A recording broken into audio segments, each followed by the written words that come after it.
What happens to the over 450,000 high school baseball players in the United States? About 50,000 of them play in college, and far less make it professionally. But then what? Well, then comes retirement, or the enterprise of high arc softball. According to Sports Event Magazine, over 9 million Americans, 60% are male and 40% female, participate, and leagues can be found all across the country. Some view the sport as a great career extender. Slow pitch softball gives a way for baseball players to keep playing the game. If you look at men's leagues, there's way more men's softball leagues than there are men's baseball leagues. Others enjoy it for leisure.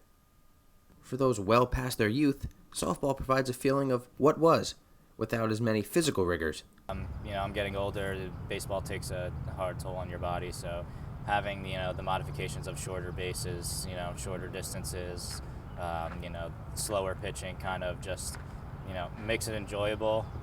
But don't think for a second that just because the ball is bigger, the score is higher, and the pitch speed slower, that the competitors take it easy on each other. Playing softball keeps that competitiveness in them going. I mean, you always think that you could still play, even though you're not playing in college anymore. Most of us still in our 40s and 50s think we could still play like we're 18, 19-year-old.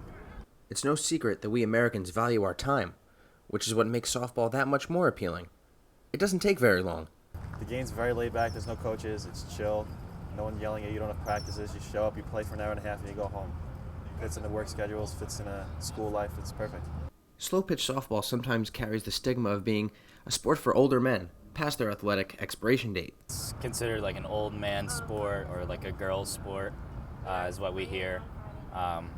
Something that I may have thought too in the past. With all of the benefits that softball has, there are still those who believe that giving up on baseball is not the way to go. They're still in good shape and able to move around, and their arms are still good. Personally, I'd like to see them playing baseball a little bit more. For all of its critiques and stigma, as long as baseball remains America's pastime, there will always be the avenue of slow-pitch softball to keep the glory of our playing days alive. I'm Orangeo reporting.